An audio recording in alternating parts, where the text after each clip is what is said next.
tardes a todas y a todos ustedes. Gracias por acompañarnos aquí a la mesa de presentación del blog Bioeconomía, que, bueno, es una mesa de retención de resultados del proyecto mismo. Para la mayoría de los que nos acompañan, que no nos han acompañado en mesas anteriores, pues desconocen lo que significa el PAIRI. Les suena un poquito a de qué está hablando la maestra. El PAIRI básicamente es un proyecto de investigación que desarrollamos aquí en la facultad, es propio de la FES Acatlán, que permite a los profesores elaborar algunos recursos digitales. ¿De acuerdo? Eso es el PAIRI y es lo que vamos a presentar. Ahora, quisiera yo, antes que nada, agradecer a nuestras autoridades que nos permitieron desarrollar este proyecto, a la Unidad de Investigación Multidisciplinaria, al doctor Felipe Cruz Díaz, que es responsable de la MATWIN, y bueno, básicamente a nuestros ponentes el día de hoy, a la maestra Mónica Patricia Hernández Moncayo, que nos acompaña, que es corresponsable del PAIRI, a la maestra Kenia García Cruz, que es jefa de la División de Ciencias Socioeconómicas, que también colabora en el PAIRI, al doctor Luis Cárdenas del Rey, es profesor de la Universidad Complutense de Madrid y actualmente está haciendo, más adelante les sigo bien todas sus semblanzas, pero una estancia postdoctoral aquí en la UNAM, y el maestro Gabriel Gómez Ochoa, que es profesor ya nuestro desde hace muchos años de aquí de la facultad, del posgrado, de la licenciatura, que yo me imagino conocen, y bueno, que es un honor tenerlos a todos ustedes aquí. Muchísimas gracias por su apoyo, por colaborar en el proyecto, y pues a ustedes, compañeras y compañeros, por estar presentes. Vamos a compartirles muy felizmente pues los resultados de un año de trabajo en el que la maestra Mónica y su servidora hemos estado trabajando también con alumnos de servicio social que nos acompañan. No veo otras caritas conocidas, pero alcanzo a notar aquí a mi alumno Ernesto, que fue becario, a otros alumnos que también hicieron su servicio social con nosotros y que nos ayudaron a elaborar todo el proyecto de investigación, bueno, todo el proyecto, profesores, niños de servicio social, becarios, pues gracias por este año de trabajo en el cual pues hemos estado desarrollando este blog, este proyecto en sí, del que les vamos a platicar. Bueno, yo no me detengo mucho más porque van a ser quienes elaboraron el proyecto, quienes contribuyeron al proyecto, quienes les platicarán de viva voz lo que realizaron, particularmente la maestra Mónica, que les va a contar de qué va este proyecto, en qué consiste, cuáles son todos sus contenidos. Y bueno, yo voy a leer brevemente su semblanza para que sepan, a quienes no la conocen, quién es nuestra corresponsable del proyecto. La maestra Mónica Hernández realizó estudios de licenciatura y maestría en Economía en la Facultad de Estudios Superiores Acatlán. Actualmente se encuentra realizando el doctorado en Economía en la misma institución. Es profesora de asignatura en la especialización en Instituciones Administrativas de Finanzas Públicas y en la licenciatura de Economía. Ha participado en diferentes proyectos de investigación y, como les mencionaba, es corresponsable de este proyecto PAIRI. Bienvenida, maestra. Adelante, por favor.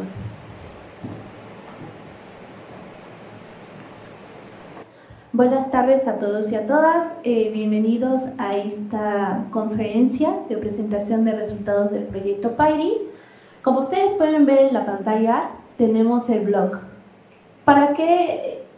¿Cómo nació el construir un blog? Bueno, todo comenzó porque para nosotros los alumnos, yo lo incluyo, dependiendo cada, pues es un poco complicado estar buscando bibliografía, literatura que pueda abordar a ciertos fenómenos económicos. Entonces, justo por eso se nos ocurrió la grandiosa idea de decir, vamos a juntar a diversos expertos que nos hablen acerca de diversos tópicos de la economía mexicana, enfocados también a la historia económica. Y entonces así surgió este proyecto. El encontrar diversos profesores de la universidad y de otras universidades que pudieran abordar en algún tema en específico. Como lo ven ustedes ahí en la pantalla, lo clasificamos en diversas etapas, ¿no? De 1900, a ver, que lo veo bien. Bueno, de 1876 a 1945, del 47 al 82, del 82 al 2018, y la actualidad. con el fin de mantener las periodicidades que tenemos a lo largo del estudio de la economía mexicana.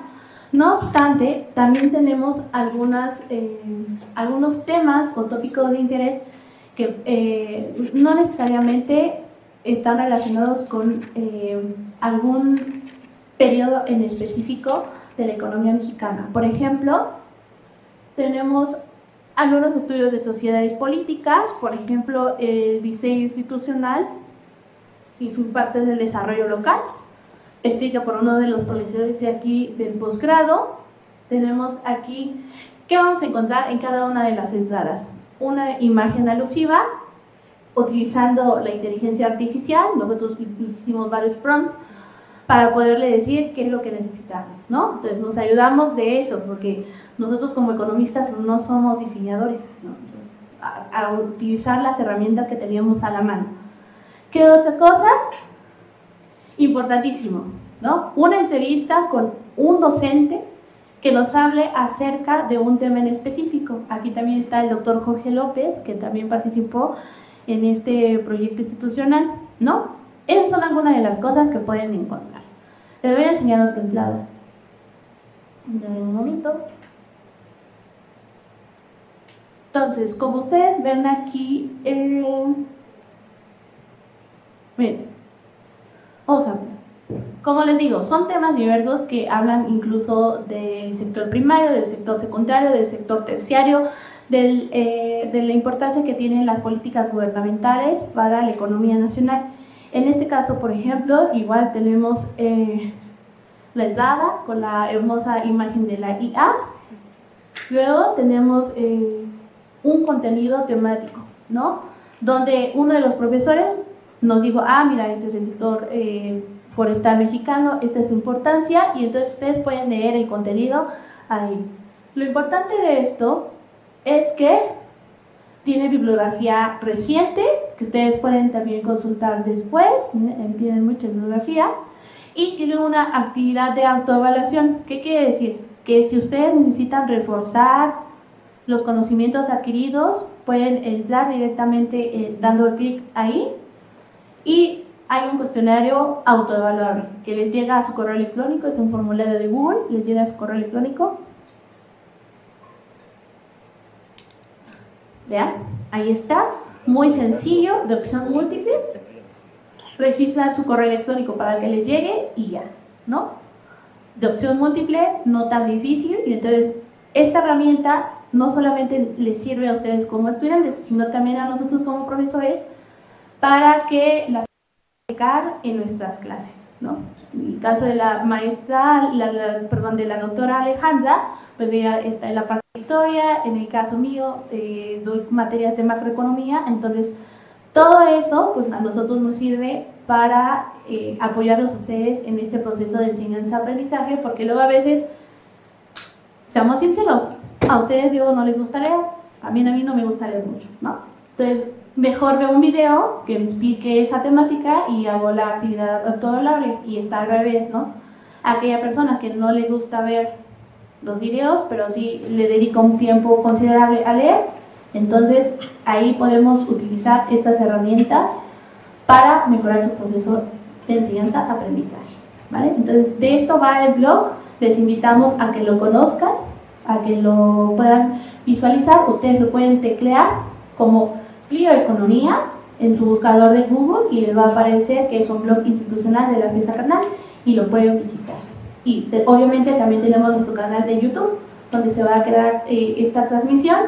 Ahí también están contenidas todas las entrevistas que hemos hecho a los docentes, ¿vale? Bueno, pues muchas gracias.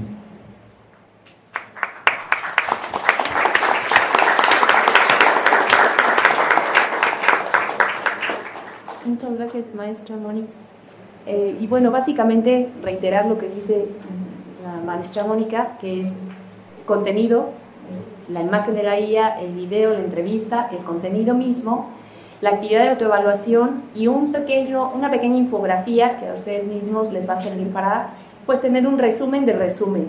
¿Y por qué digo el resumen del resumen? Porque a raíz del contenido que cada uno de los profesores que está escribiendo dedicaron un tiempo adicional para complementar esta información con un capítulo de libro, que ese todavía está próximo a terminarse, estamos en ese proceso, pero que también saldrá un capítulo, un libro electrónico para complementar esta información. Dejo simplemente dicho que ustedes pueden echarse un chapuzón al blog y puede ser que encuentren en algunos apartados que hace falta algún video, porque todavía no nos están ayudando a nuestros alumnos a terminar el proceso de edición, o estamos trabajando todavía con algunos puntitos como de actividades de autoevaluación, etc. Pero en general ya vamos casi terminando el blog, y por eso es que nos atrevemos a pensar la mesa de resultados.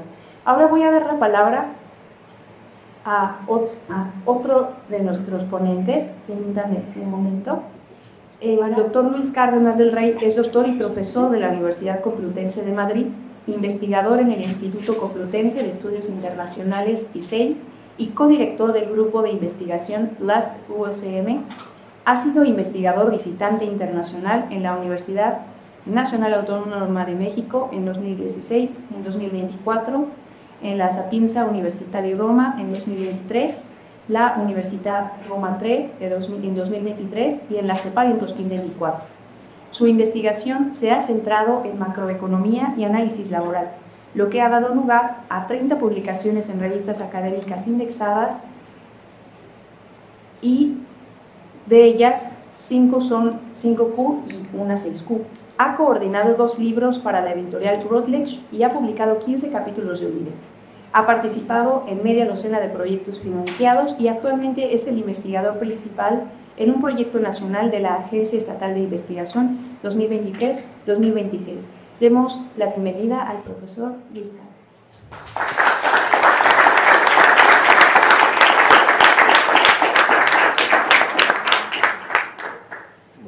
En primer lugar, quería dar las gracias tanto a la doctora Arredondo por su amable invitación en participar en su PAIDI, a colaborar con el blog, que también nos acaban de explicar, en la entrevista y en el capítulo del libro. Para mí ha sido todo un honor poder estar aquí hoy también compartiendo con vosotros. Así que también os quiero agradecer la asistencia. Sé que un viernes por la tarde, para que estéis ahí escuchando economía, también sé que estáis haciendo un poco de esfuerzo, así que os agradezco también vuestra atención.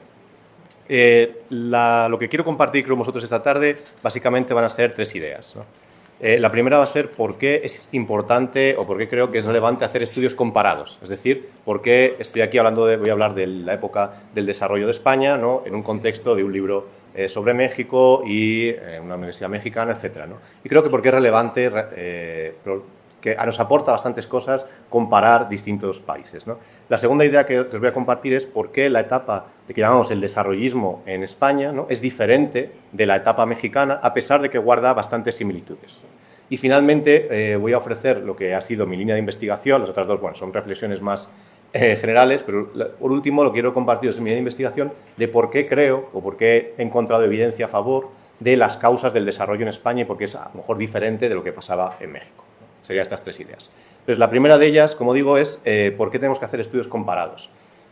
Lo principal es que, si bien podría decirse, bueno, si los países son demasiado parecidos entre sí, no tiene sentido comparar 2 cosas que son iguales, ¿no? Porque si son iguales, ¿para qué las vamos a comparar? Y si son diferentes, tampoco nos sirve, porque si son diferentes, pues cada uno es particular, es un caso específico, no podemos sacar patrones comunes, ¿no? Entonces yo creo que el enfoque bueno es un término intermedio, es decir, entender que hay similitudes y que también va a haber algunas diferencias y que por eso precisamente es útil la comparación, porque podemos ver similitudes y diferencias entre los distintos casos. Por ejemplo, en el caso que yo os voy a presentar, que es el caso, como digo, de España en los años 60, tiene un proceso que es similar en algunas cosas al mexicano, ¿no? Por ejemplo, es un proceso de rápida industrialización, es un proceso del tránsito del campo a la ciudad, de la urbanización, ¿no?, de la aparición de las grandes ciudades. Ese crecimiento tan rápido genera tensiones en la balanza de pagos, que necesita financiarse, una restricción de balanza de pagos que de alguna manera tiene que ser financiada. Hay políticas, en el caso de España yo creo que no fueron muy eficientes, como la diré, pero políticas de desarrollo industrial, de crecimiento industrial, etcétera, ¿no? Entonces, vemos que sí que hay unas pautas comunes, ¿no?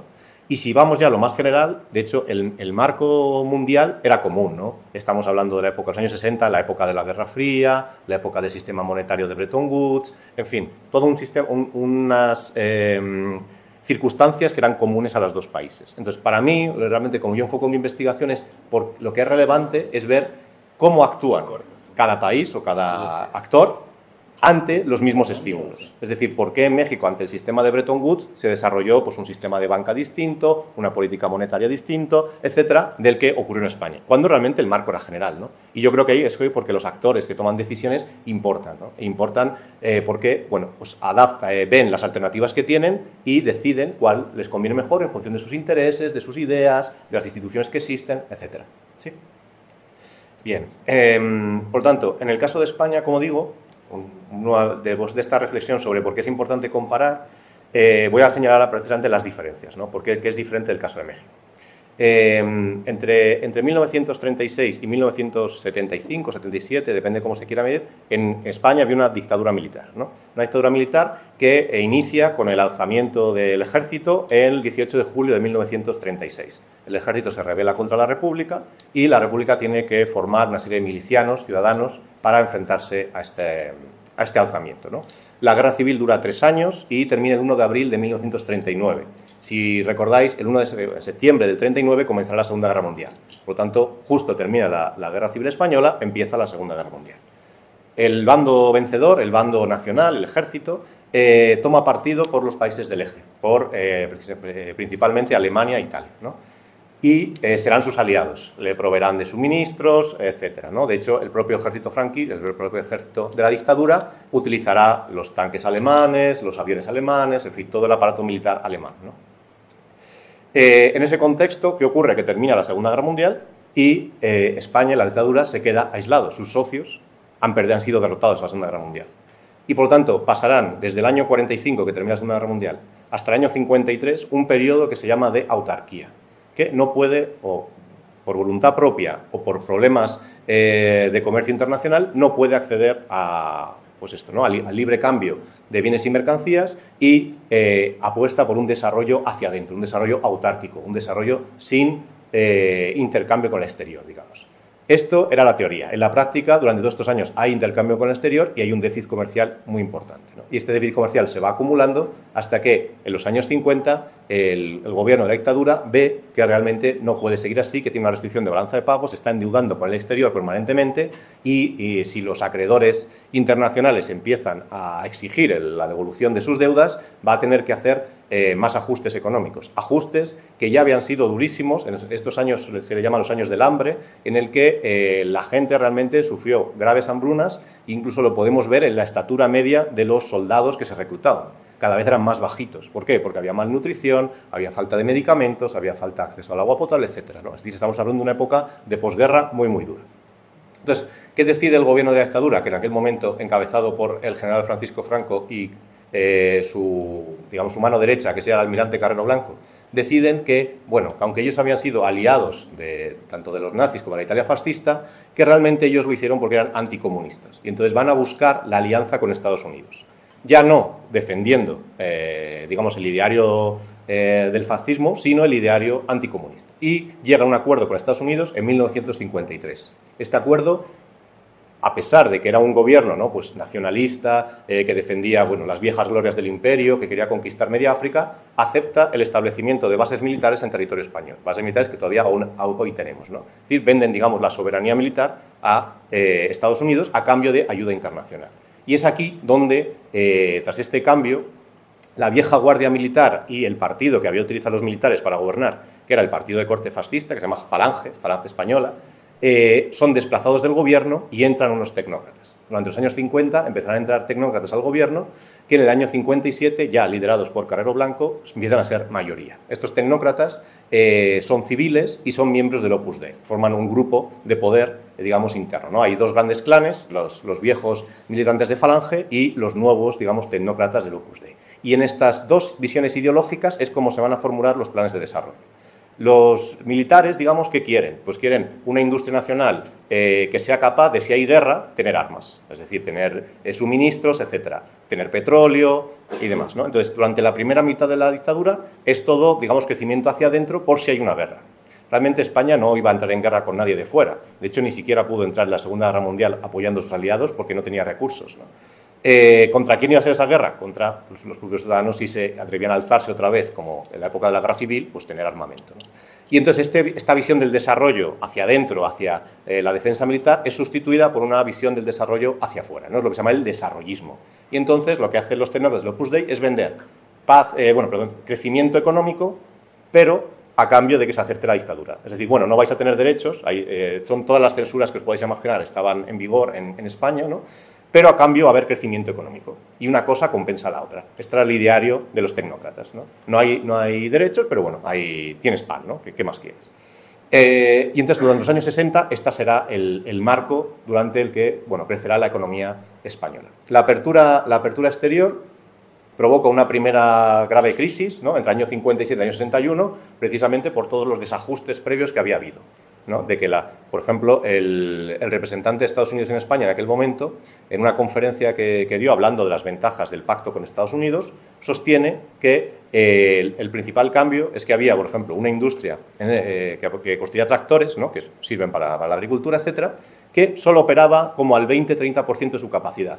¿Por qué? Porque no le llegaban suministros, no tenía combustible, entonces las máquinas que habían costado mucho importar, instalar, contratar trabajadores, no funcionaban prácticamente nunca, ¿no? Con la apertura comercial y los préstamos de Estados Unidos ya se pueden comprar los suministros, se pueden comprar lo que hace falta para reparar la maquinaria, para que la maquinaria funcione a plena utilización, entonces esto genera un boom de crecimiento. ¿Por qué? Porque todo lo que antes estaba restringido ahora empieza a poder funcionar, ¿no? Entonces esto será el crecimiento de los años 60.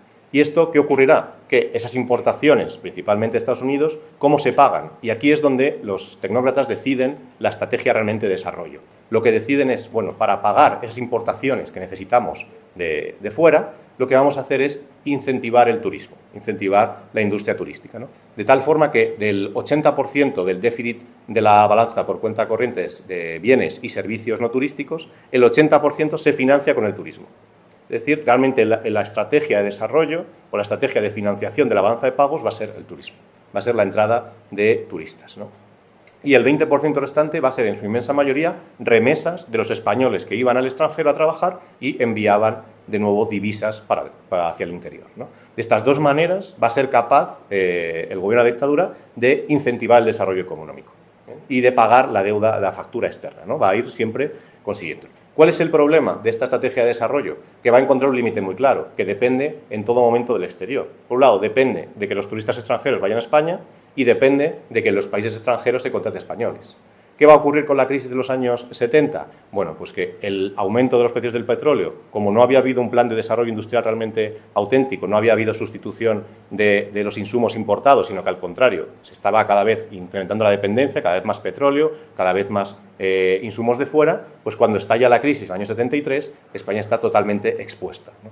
Y es que además no solo estalla para España, sino que estalla para el resto del mundo. Y los turistas ya no viajan a España porque han reducido sus ingresos y empieza a aumentar en los países europeos el desempleo y los primeros que despiden, pues como en todas partes, ¿no?, a los inmigrantes, y entonces a los españoles tienen que volverse. Entonces las dos vías por las que se financiaba, turismo y remesas, desaparecen, ¿no? Y entonces se crea un déficit crónico en la balanza comercial, llevando a una crisis industrial que tardará en resolverse décadas. Bien.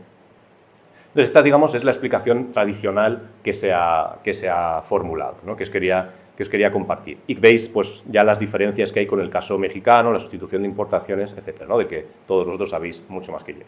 Bien, pues mi explicación es, bueno, pero ¿cómo pudo ser esto? Es decir, ¿cómo pudo ser que, por qué las empresas de repente decidieron invertir? ¿Por qué la demanda interna creció más que la demanda externa, ¿no?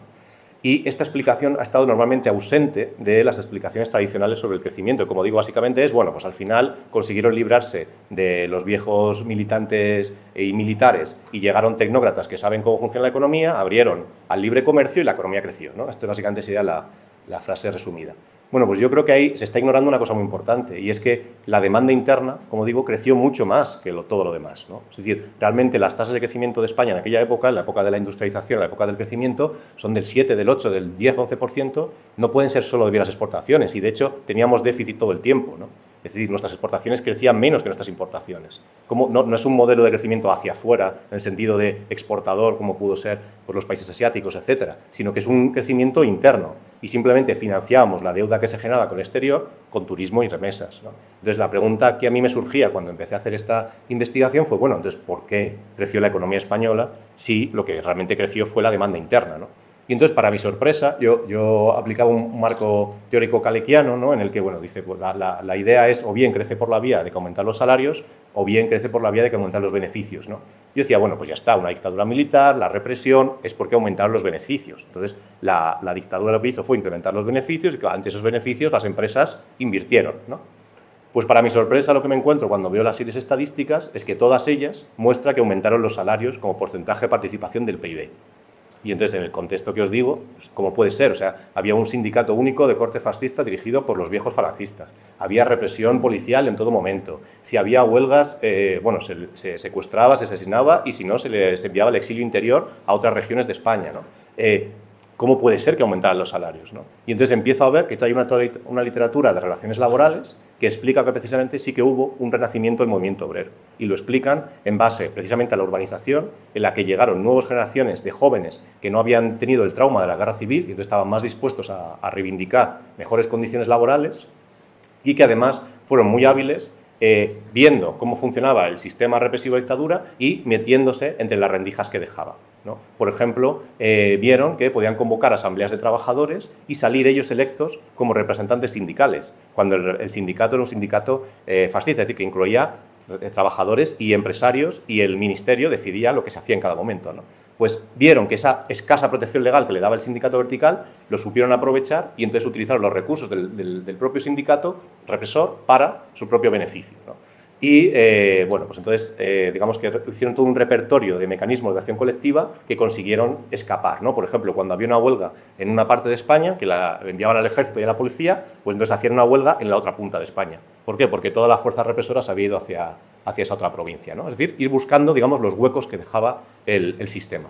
Y gracias a esto, como digo, al tránsito del campo a la ciudad, pues los empleos en las ciudades tenían salarios mucho más altos y la industria tenía cada vez salarios más altos y la participación de los salarios en el ingreso aumentaba. Esto es, por supuesto, es peor que si hubiera sido desde el principio alto, ¿no? Lo que pasaba en el resto de Europa es que, claro, los salarios eran altos desde el principio, entonces generas mucho más crecimiento. En el nuestro mejora, pero una cosa es mejorar y otra cosa es estar bien desde el primer momento, ¿no?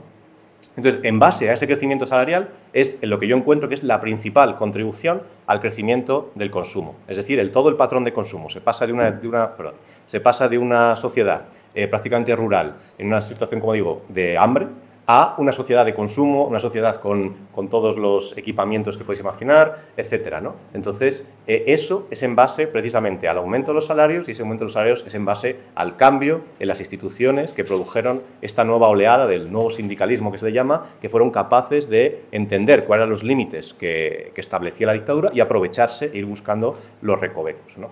En cualquier caso, el propio devenir de la dictadura militar, bueno, pues en el año 70, bueno, a partir de los años 60 ya el general Franco desaparece de la escena, ¿no? Se encierra en su palacio y es el almirante Carrero Blanco el que lleva el control del gobierno, ¿no? Y Carrero Blanco es asesinado en el año 72, si no recuerdo mal, por la organización terrorista ETA, ¿no? Del País Vasco. Le vuelan el coche mientras está pasando por la calle. Pues en base a eso se produce una quiebra total del sistema político de la dictadura. Y es ahí donde el movimiento obrero aprovecha esas circunstancias y es el periodo de mayor actividad huelguística de la historia de España. Es decir, es el momento en el que se cambian las instituciones franquistas y se crean las instituciones laborales y de todo tipo que hoy tenemos. Entonces, el mensaje es, la reflexión final con la que quiero cerrar es: sí, las instituciones de libre mercado son importantes, el comercio es importante, es decir, que se puedan... ¿Por qué? Porque eso te va a permitir superar las restricciones de oferta, tener insumos, poder pagar, el turismo juega un papel, la remesa juega un papel, pero todo ello, si no incluimos también las instituciones del mercado laboral, la explicación nos va a quedar corta, una explicación que no nos va a permitir realmente entender que lo que estaba pasando era que estaban aumentando los salarios y gracias a esos salarios estaba aumentando el consumo y gracias a más consumo pues las empresas venden más y si venden más invierten más. Y si invierten más se genera todo el ciclo de crecimiento, ¿no? Se instala más capital son más empleos es más consumo, ¿bien? Y se genera todo el ciclo de crecimiento que es lo que en la teoría kalekiana se le llama los modelos dirigidos por los salarios, ¿no? Es decir, un aumento de salarios es lo que provoca el crecimiento económico a largo plazo. Y nada más, espero no haberme extendido mucho del tiempo y muchas gracias por vuestro interés. Muy bien.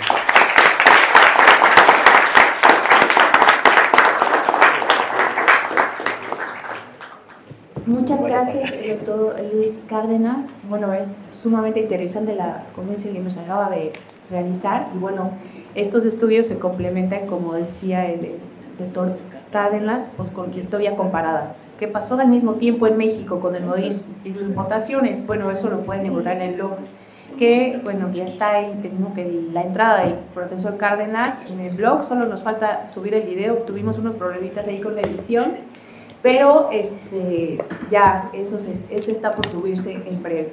Voy a presentar ahora a nuestro siguiente ponente, el maestro Gabriel Gómez Ochoa. Me voy a permitir leer su semblanza. Su trayectoria es amplia, entonces le voy a cortar un poquito. Mucho. Mucho.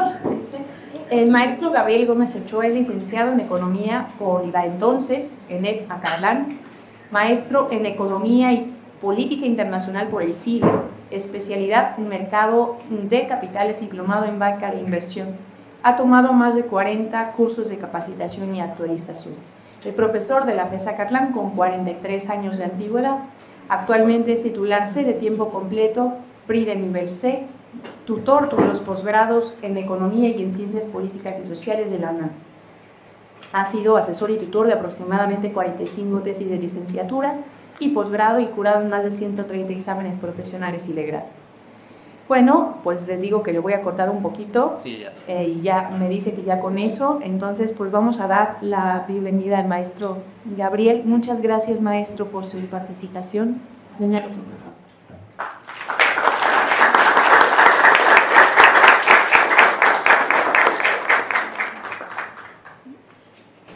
Muchas gracias, Alejandra, muchas gracias por la invitación, muchas gracias, Moni. La verdad es muy satisfactorio estar aquí con ustedes. Agradezco mucho la invitación al proyecto PAIDI y también esta oportunidad de seguirme comunicando con los alumnos. Es un proyecto que está destinado principalmente a los alumnos y que tiene un tema muy específico, no tan amplio como mi antecesor. Interesantísimo la historia que hay. Interesantísima la historia hispana. Nosotros llevamos hay un cachito nada más. Voy a tratar de explicar lo que pasó con la banca privada en México, que es un grupo de poder muy fuerte, en una administración, en un sexenio que parecía, o al menos ideológicamente parecía contrario. Nosotros les vamos a mostrar aquí unos resultados que me ofrecen como una especie de paradoja. Voy a empezar con la política monetaria. No traigo una introducción así, voy a tratar de ser más corto. Avisa, sale, para no seguir. Claro que sí. Ustedes saben que la política económica en general, la monetaria en particular, de lo que yo entiendo un poquito, se vio muy afectada en los últimos años por el choque pandémico. Al pararse la economía, las principales economías del mundo, los bancos centrales de las principales economías del mundo, pues se vieron muy activos. Primero tratando de reactivar la economía bajando tasas prácticamente a cero, ¿no? Y después por los apoyos fiscales que hubo, pues resultó que la inflación se hizo presente. Y entonces las tasas de interés reaccionaron a esa inflación. Particularmente para nosotros, pero francamente para el mundo, la política monetaria norteamericana es decisiva. Nosotros estamos un poquito atados con la política monetaria norteamericana. Y la política monetaria norteamericana, que bajó y subió tasas, llevó a que la mexicana subiera y bajara tasas. Y las tasas de interés, altas o bajas, afectan a toda la economía, yo voy a tratar a un sector muy particular, insisto, muy poderoso de la economía, que es el sector bancario, a ver cómo lo afectó, a ver cuáles fueron sus estrategias y sus resultados insisto, en los últimos años. Bueno, primero vamos a ver muy rápido, es muy gráfico el asunto, espero sea rápido, la inflación y las tasas de interés en mente política monetaria en México y Estados Unidos. Ustedes pueden echarle un ojito a lo que dice ahí, pero en realidad lo que trata de mostrar la gráfica es cómo la inflación de México y Estados Unidos en el periodo que estamos tratando va de la mano. Son muy parecidas, ¿no? Tenemos una trayectoria de precios muy similar e incluso en nivel, si ustedes pueden darse cuenta, incluso la inflación en Estados Unidos, un poquito después de la pandemia, fue hasta más alta que en México, ¿no? Después bajó más rápido la norteamericana. Normalmente la inflación en México suele ser más alta que en Estados Unidos. Si la inflación es alta, pues entonces la herramienta del Banco Central es la tasa de interés. Hay que subir la tasa de interés para apelarle a la demanda. Okay. Vean ustedes las tasas de política monetaria de México y Estados Unidos. También, por supuesto, muy paralelas, ¿no? Pero ahí sí en niveles muy diferentes. Entonces, una primera deducción, una primera conclusión ahí es, a inflaciones iguales, ¿no? Prácticamente iguales, nosotros en México tenemos que subir la tasa de interés bastante más que la norteamericana. Si ustedes ven la línea negra entre las dos, entre la verde y la azul, si es que son mis colores, esa es la brecha, la diferencia entre la tasa norteamericana y la tasa mexicana. Cuando la tasa norteamericana es alta, relativamente alta, digamos 3%, la mexicana llega hasta 8, 9%.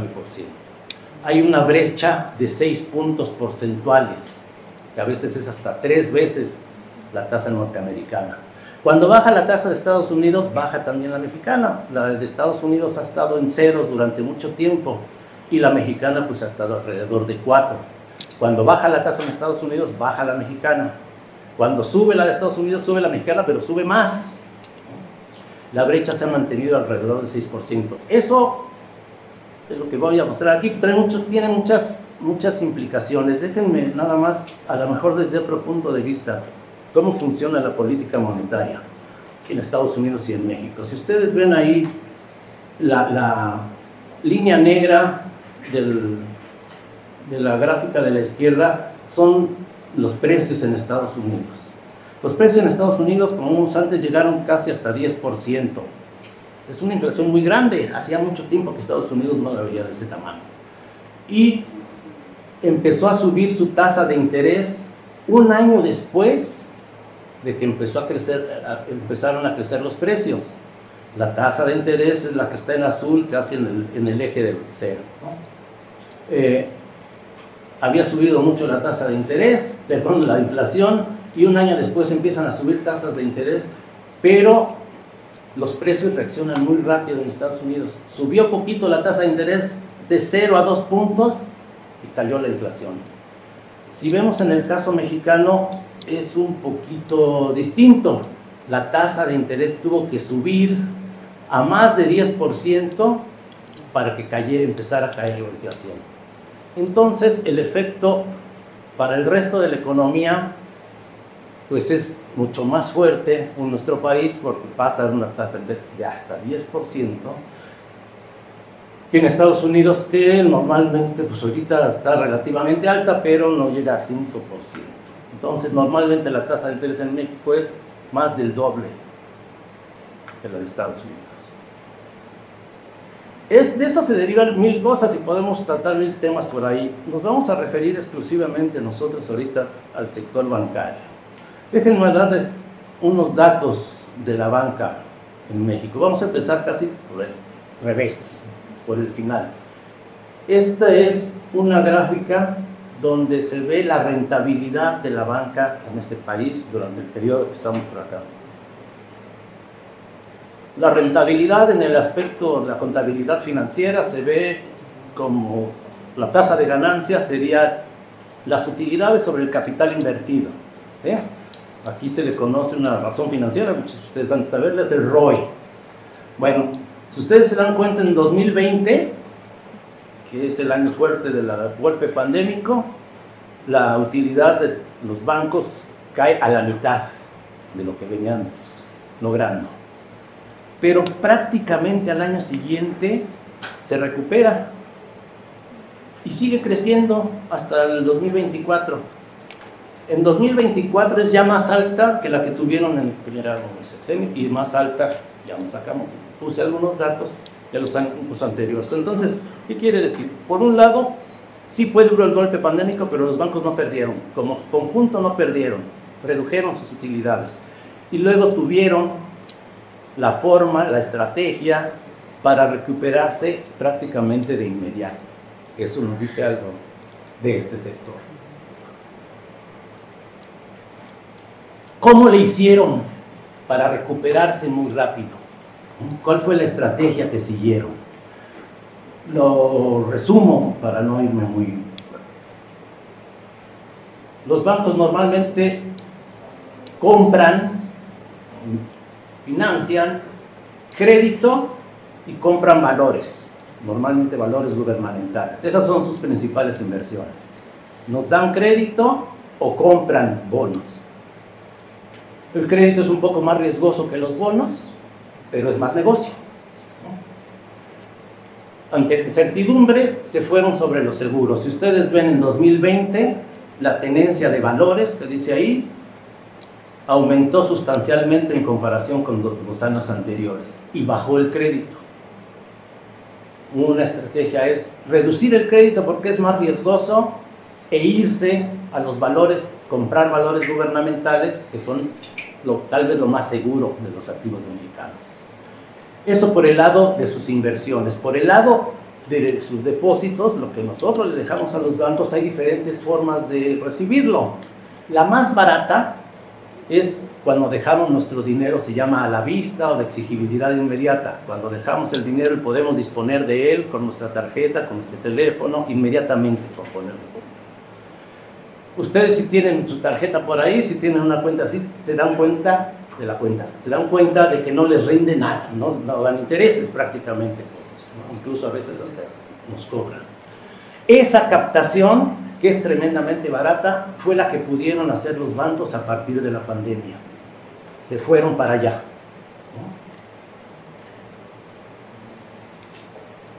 ¿no? Y ustedes ven, a partir del 2020 aumentó mucho ese tipo de captación. Es decir, captan de manera barata. Entonces podemos decir, la estrategia de los bancos que lo pueden hacer, lo hicieron de manera inmediata, es dejar de dar tanto crédito o reducir su nivel de crédito y en lugar de eso comprar valores gubernamentales. Y por el otro lado, fomentar que la gente tenga su dinero disponible, que no invierta a plazo, ¿no? Porque es muchísimo más barato. Aquí se ve un poco el costo de la captación. Miren ustedes, la captación tradicional, esta que les estoy diciendo, fundamentalmente esta, que es la mayoritaria en este país, está muy por debajo de la tasa de interés de política monetaria, que es a la tasa que presta y pide prestado el banco. Si está, que será casi 7 puntos, 6 puntos y medio abajo, quiere decir que si nosotros dejamos nuestro dinero en el banco en lugar de comprar un CETE, estamos perdiendo 6 puntos porcentuales, ¿no? Tiene sus ventajas y otra cosa, no podemos explicarlas aquí, pero se ahorraron mucho en la captación. Y por el otro lado, en las tasas que cobran, las tasas activas, vean ustedes, aquí es donde se aplicó la estrategia exitosa para los bancos. Me gustaría que se fijaran, la TIE, insisto, es la tasa a la que se prestan los bancos entre ellos, ¿no? Está, ustedes ven en la raya negra hasta abajo. Luego la azul es la tasa no da tiempo de explicarlo. Una tasa calculada, no la que nos anuncian en la tele o en el radio, no. Es una tasa calculada con todos los ingresos de los bancos, por eso se llama implícita. Ustedes ven que la tasa de crédito siguió la misma trayectoria de la tasa de la política monetaria del Banjico. Parece que hay buena transmisión de la política monetaria, ese canal más o menos funciona. Y estaba funcionando bien en el rendimiento que dan los valores, lo que ganan los bancos por tener valores. Pero los bancos con los valores hacen muchas cosas, no se quedan con ellos todo el tiempo, lo están vendiendo y revendiendo, ¿sí? Aquí están sumados los derivados también, que están comprando y vendiendo, ¿no?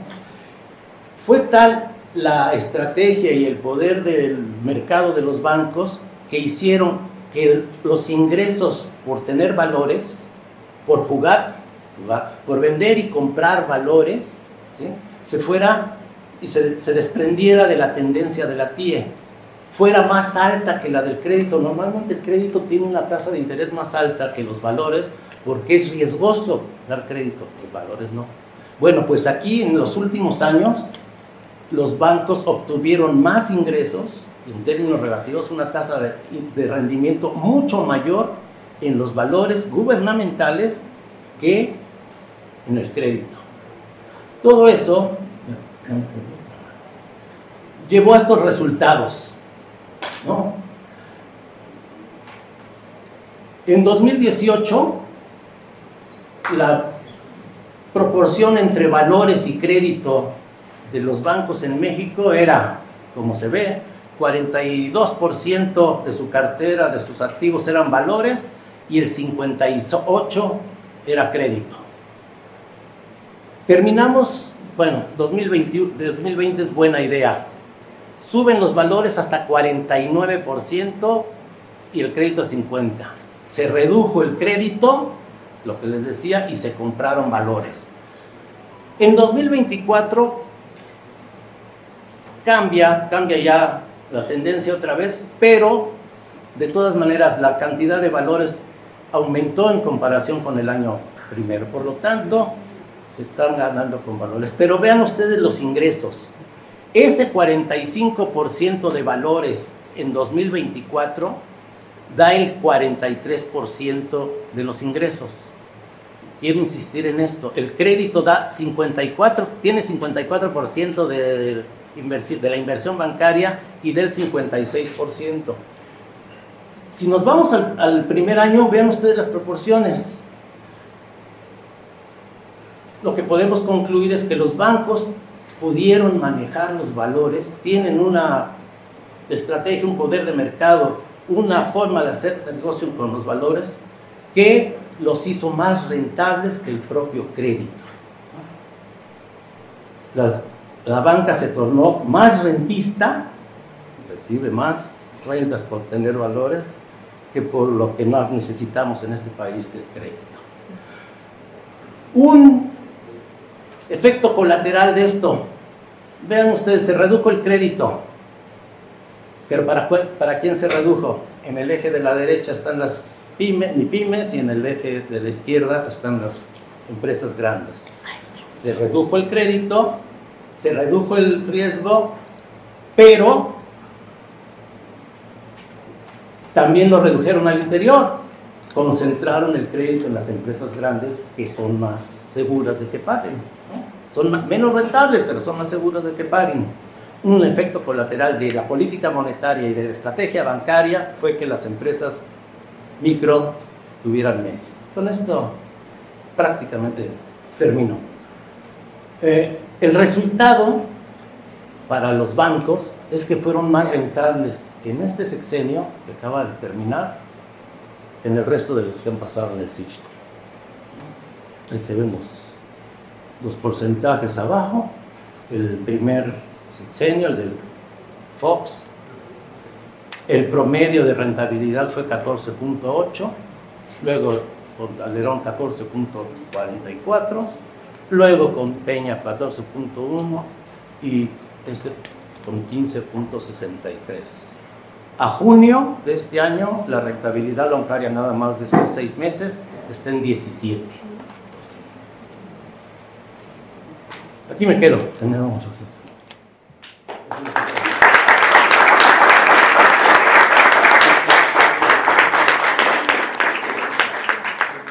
Muchas gracias, maestro Gabriel, por la presentación también sumamente interesante y muy actual. Como pueden ver, hay varias etapas y periodicidades dentro del blog y temas varios que va desde la historia comparada hasta la historia monetaria y financiera reciente. Y bueno, no me queda más que hacer la presentación breve como me solicitó la maestra Kenia, que supongo la mayoría de ustedes conoce porque pues es nuestra jefa de división en la ciencia socioeconómica. Entonces, bueno, ella está actualmente aquí participando con nosotros también como desarrolladora de contenido. Ella ha sido, bueno, mi profesora de la maestra Mónica y ha tenido varios cargos aquí en la facultad. Insisto, la presento brevemente a petición suya, pero pues ha formado a varias generaciones y la sigue formando. Le damos la bienvenida a maestra Kenia y la escuchamos. Muchas gracias. Gracias a ti.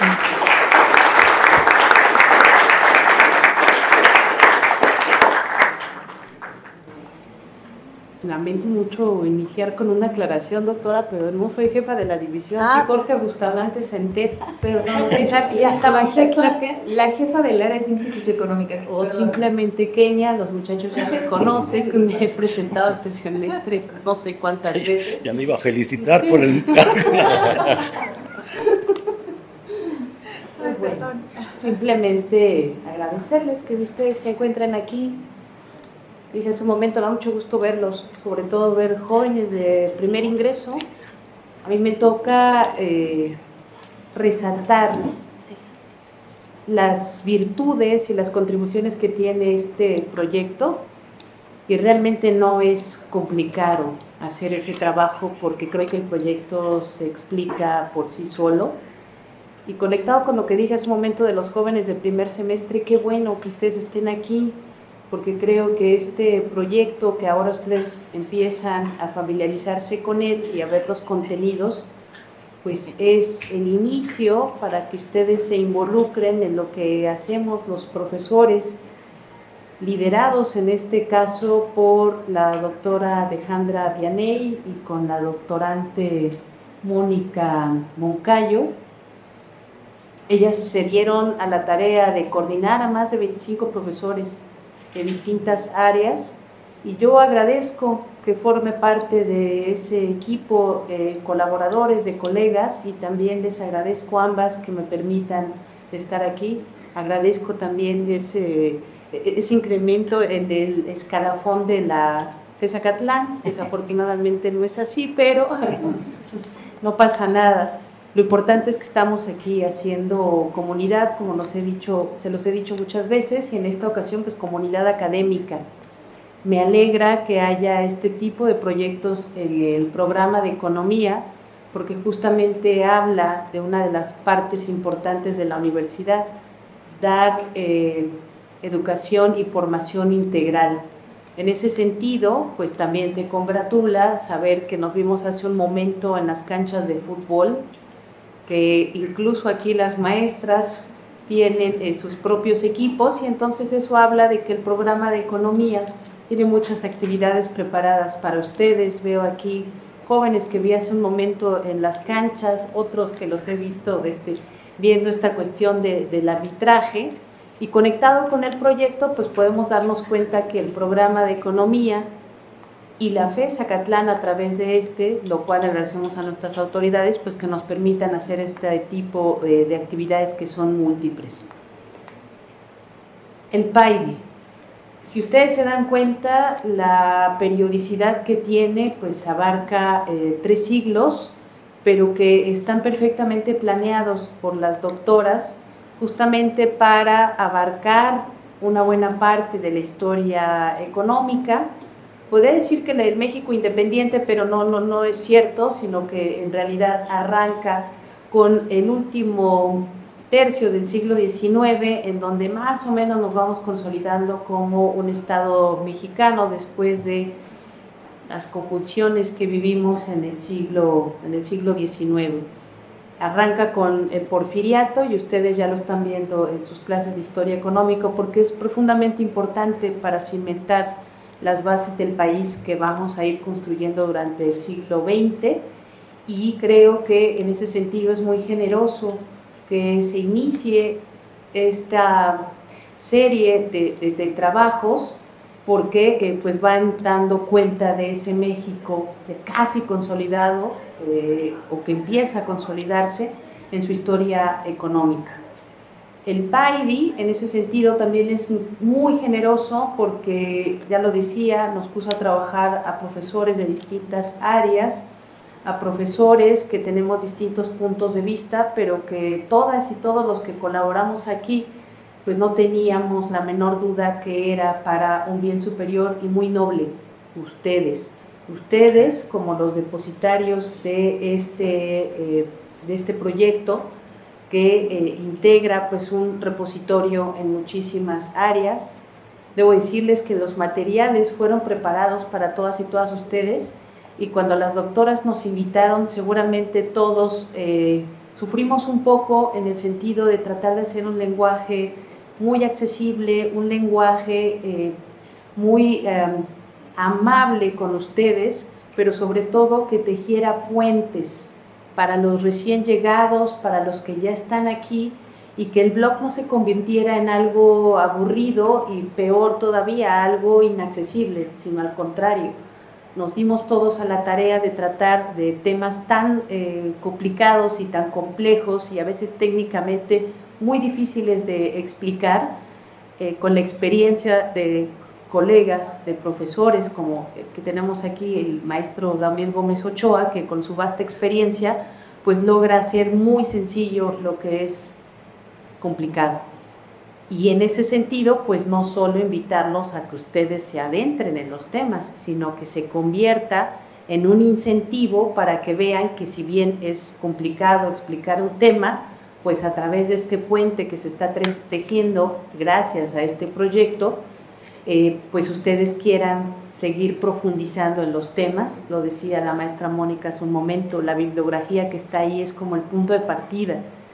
Los materiales que son muy sencillos, el texto que los profesores hemos logrado hacer en este blog, pues justamente es un llamado de atención para involucrarlos desde los primeros semestres y que ustedes sientan la inquietud, no solo de interesarse en los temas, sino también en los proyectos, también en el trabajo de las y los profesores que estamos en el programa de economía, y que al final de cuentas ustedes también al involucrarse en estos proyectos de investigación o en los proyectos que hacen los profesores de manera individual, pues colaboren para el enriquecimiento de este blog.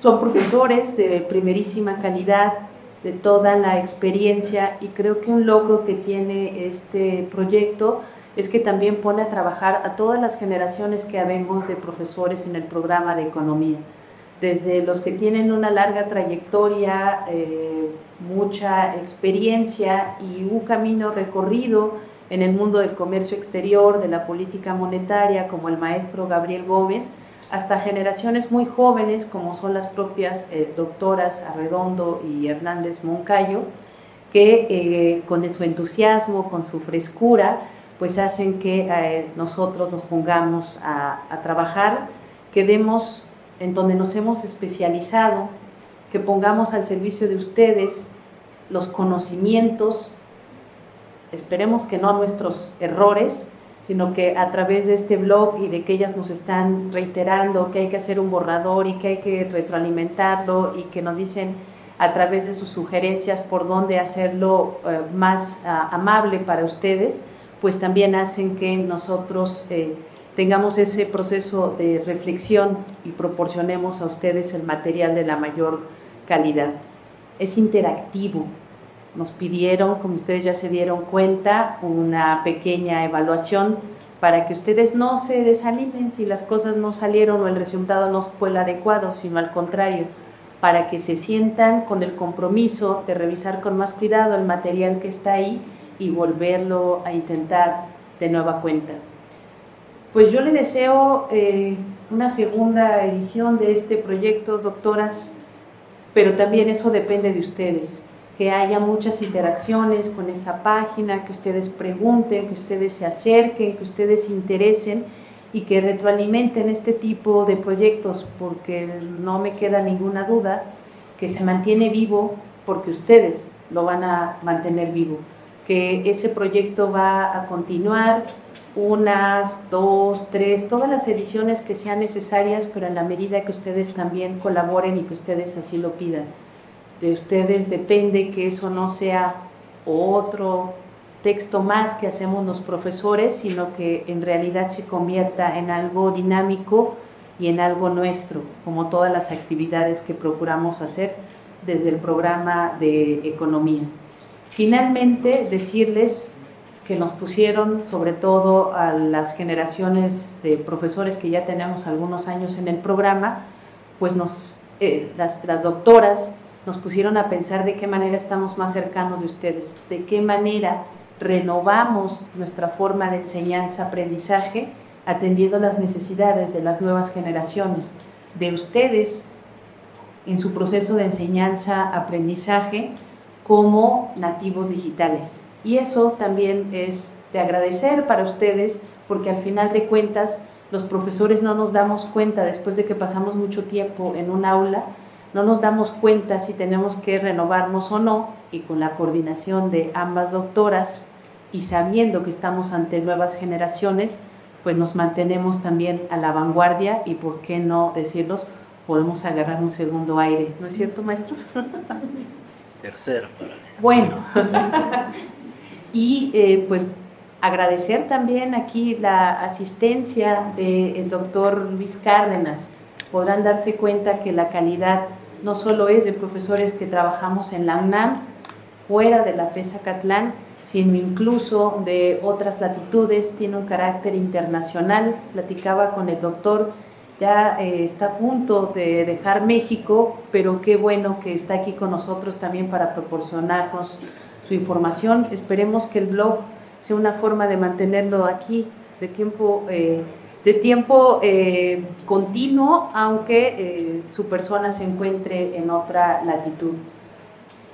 Decía yo, larga vida para este proyecto, mis felicitaciones y mi reconocimiento para las doctoras, y termino diciendo que mi contribución a este proyecto trata acerca de la pequeña y mediana empresa, cosa que también agradecí mucho porque hacía mucho tiempo que yo no trabajaba ese tema. Con ese tema obtuve el título de licenciatura, fue con el cual yo inicié mi vida profesional, dejé la vida académica y empecé la vida profesional, así que pues sí, lo llevo tatuado. De pronto la vida nos conduce por lugares que uno no conocemos y experimentamos nuevos ámbitos que nunca imaginamos, pero es un motivo de celebración que me hayan puesto a escribir y colaborar en un tema que me apasiona, que creo que es muy importante. No voy a hablar de esa parte, espero que estén pendientes de la página y de mi colaboración que voy a hacer ahí,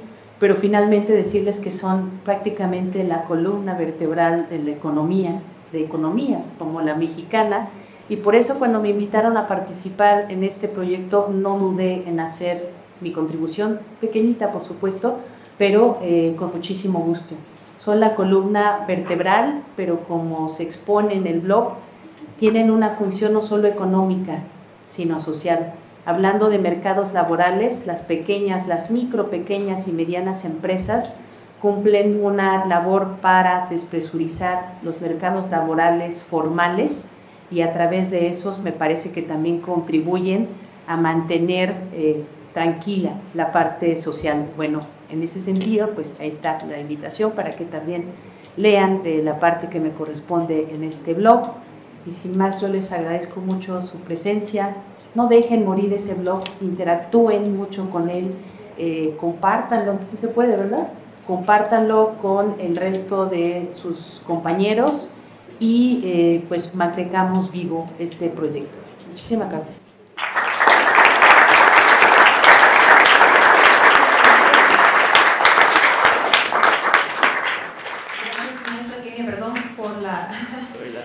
Por el ascenso político. Bueno, ustedes entendieron lo que yo quise decir, ya saben que esas cosas me pasan a la ropa muy seguido.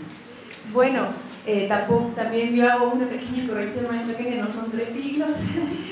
Bueno, pues esperemos, como dice la maestra Kenia, abonar al blog y irnos más hacia atrás, al periodo de la independencia, incluso a la llegada de los españoles a América, ¿vale? Y de allí a pues todo el proceso de desarrollo económico que se va gestando, ¿no? Incluso antes si se puede, la información que existe. Bueno, básicamente darles las gracias nuevamente a todos, hacer un pequeño anuncio de que pues sí se va a continuar el proyecto PAIDI, el PAIDI 2.0, pero ahora que siguen invitados, ya tenemos a quienes nos invitaron, el doctor Luis Cárdenas, la doctora Julia, que está por acá con nosotros, también aceptaron a participar en el proyecto PAIDI 2.0. La invitación está abierta para todos, también para ustedes alumnos que quieran colaborar con nosotros. Vamos a hacer un podcast justo porque somos, más bien ustedes ya son más bien nómadas digitales, y en eso de que vienen en transporte, ya sea público o privado, a la escuela, pues que se vengan escuchando la tarea. Yo la escucho así también, las lecturas que les pido a veces, porque no me da tiempo y manejo y las escucho ahí, el audio de la lectura, así los podcasts. Toca escuchar el podcast tal sobre la asignatura de América Latina y incluiremos temas adicionales, ¿no? Historia económica comparada.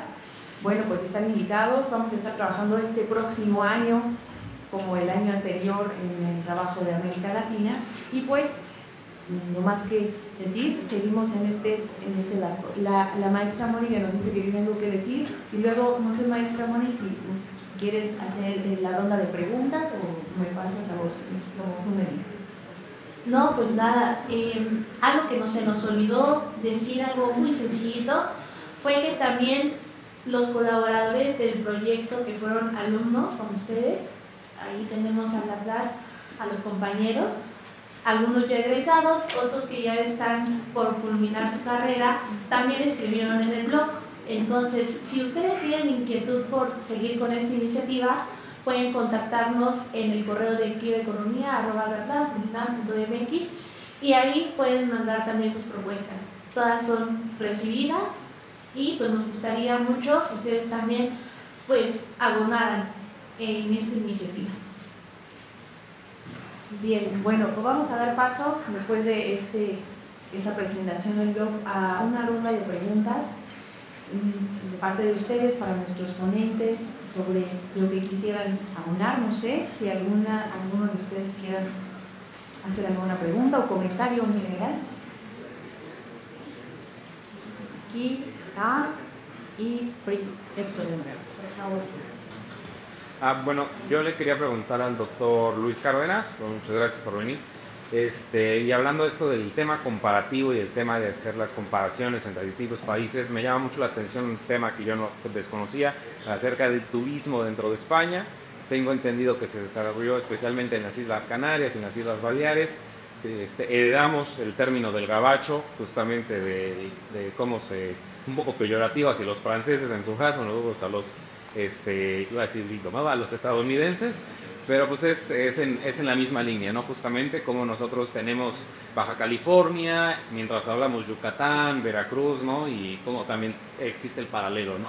Pero referido a su tema, ¿existe el mismo problema actualmente en términos laborales, salariales, de condiciones, gentrificación y todo, justamente con lineamientos similares a como lo tenemos con nosotros? Sería como la pregunta.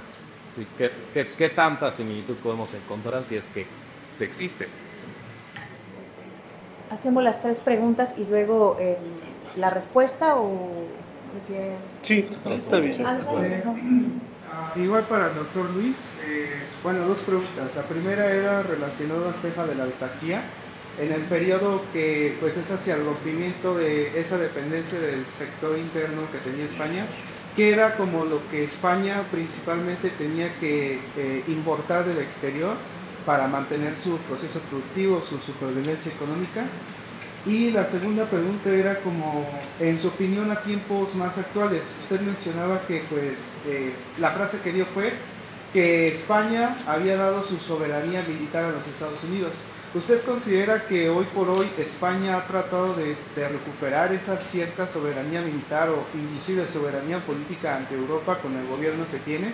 Por ejemplo, en el caso de España, siendo uno de los miembros europeos que se han pronunciado sobre el genocidio que ha acontecido en Gaza, o sea, ¿cuál es su opinión al respecto de este tema? Bueno, la mía no era como para una pregunta, pero bueno, pues, ¿cómo puedo contribuir al proyecto PALI 2.0?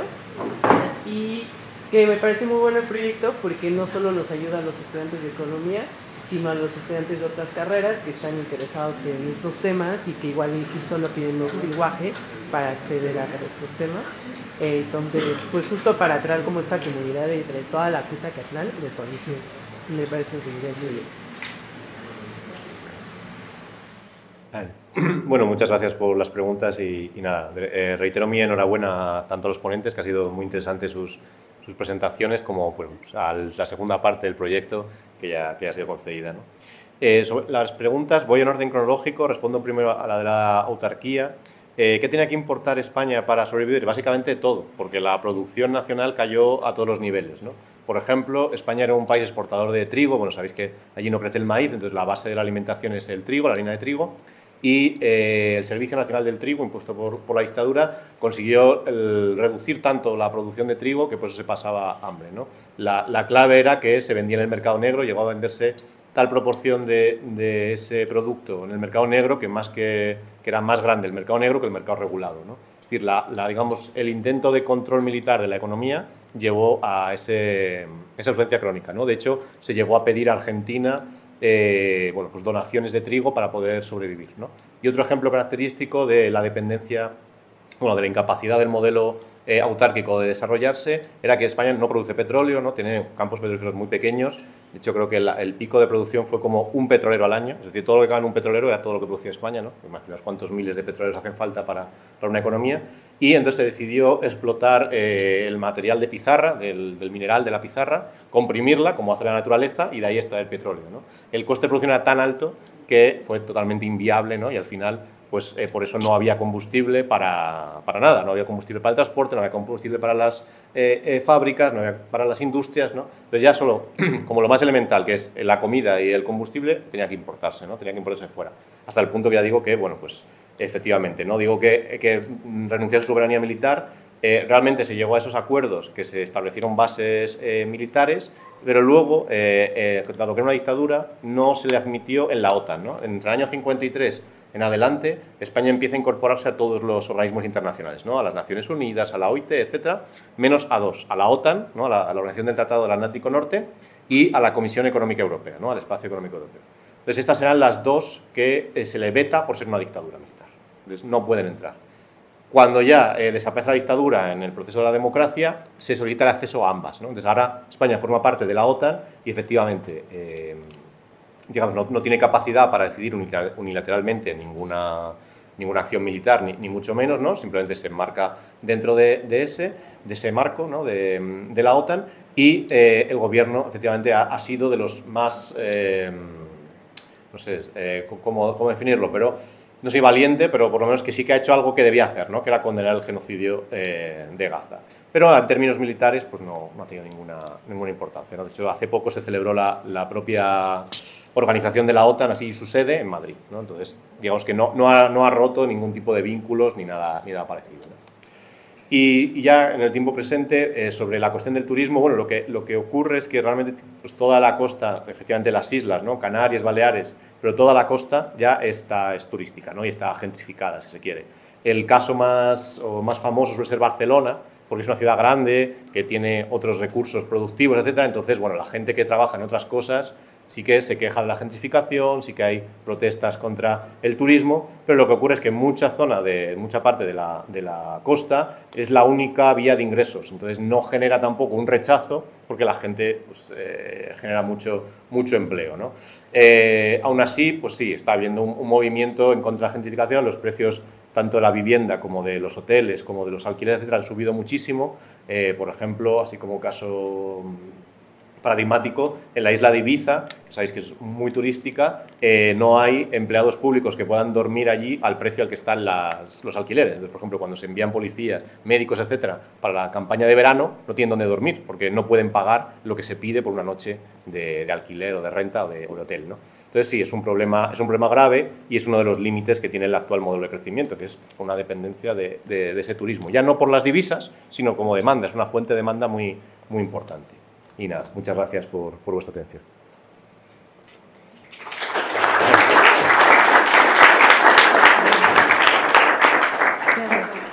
La pregunta que más bien el comentario que nos hacía su compañero también, es en torno a cómo podemos colaborar en el PAIDI 2.0, incluso en el 1.0, que es este que estamos presentando.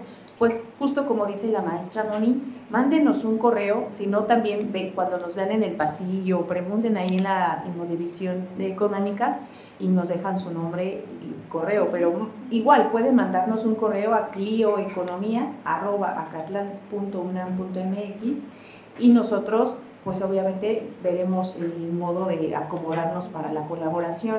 La manera en que también pueden, bueno, tú estás en primero, entonces no te diría vente a hacer el servicio social, pero quienes ya van más avanzados pueden hacer el servicio social con nosotros y aunque no hagan el servicio, pueden venir y trabajar en la parte que estamos elaborando de podcasts, ¿no? Apenas acaban de avisarnos, entonces tenemos que coordinarnos y acomodar justo el proceso del trabajo, pero conforme lo vayamos desarrollando, nos vamos integrando como equipo, ¿no? Y tendrán sus respectivas constancias de colaboradores.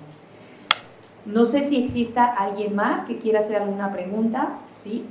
Esta última ronda de preguntas, porque ya dice viernes por la tarde, pues ya nos queremos ir, pero una segunda ronda de preguntas, quiero decir, a descansar para venir el lunes bien frescos a nuestras clases temprano. ¿Acá alguien más? ¿Una pregunta adicional? ¿No? ¿Vi una mano por allá? ¿No? ¿Solo una más? Bien, entonces, adelante, por favor. Sí, bueno, la mía es para el maestro Gabriel. En su presentación mencionaba justamente cómo los bancos pudieron aumentar la rentabilidad a través de jugar con la compraventa de valores.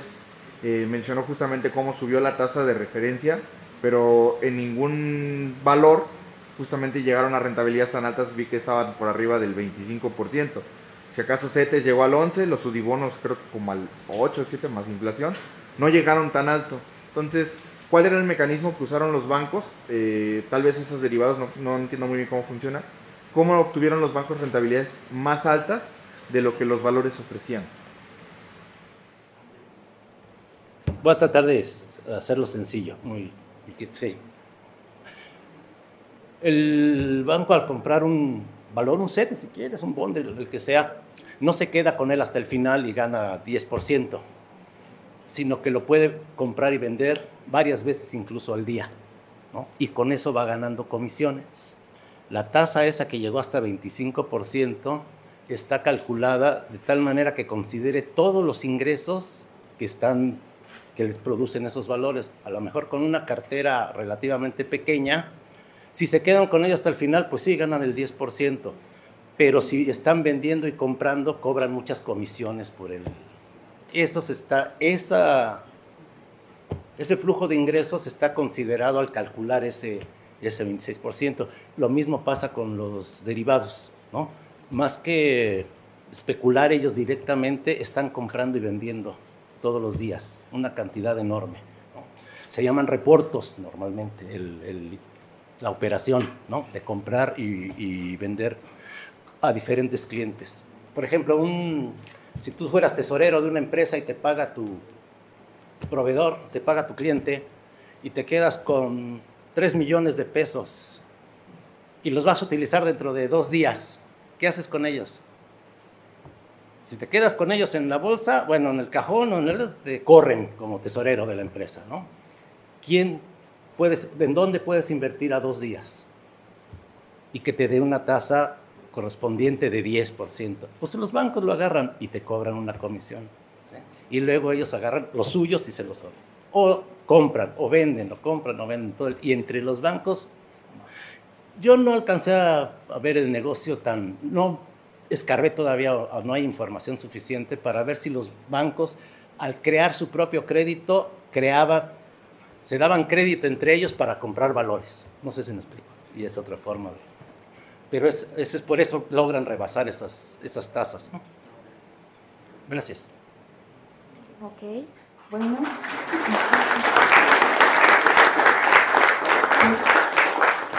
Antes de dar por concluida la sesión, permítanme hacer entrega de las constancias a nuestros participantes. Voy a hacer la lectura de una de ellas y las demás les entrego por nombre.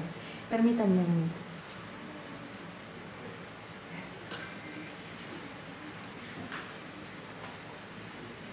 La Universidad Nacional Autónoma de México, Facultad de Estudios Superiores Acatlán, desde la coordinación de la Unidad de Investigación Multidisciplinaria Aplicada, otorga la presente constancia a la maestra Enia García Cruz por su participación como ponente en la mesa del proyecto PAIDI 00424, Bioeconomía, el blog para aprender más de la economía mexicana, reflexiones y resultados.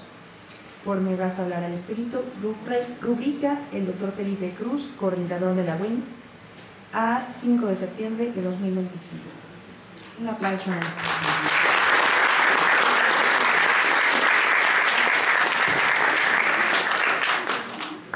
Al doctor Luis Cárdenas del Rey.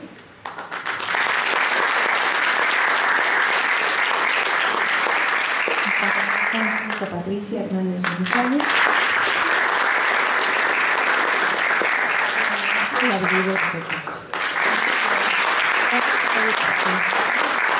Vamos a contarlos el próximo año aquí en el siguiente informe de resultados. Hasta luego, bonita fin de semana, que descansen.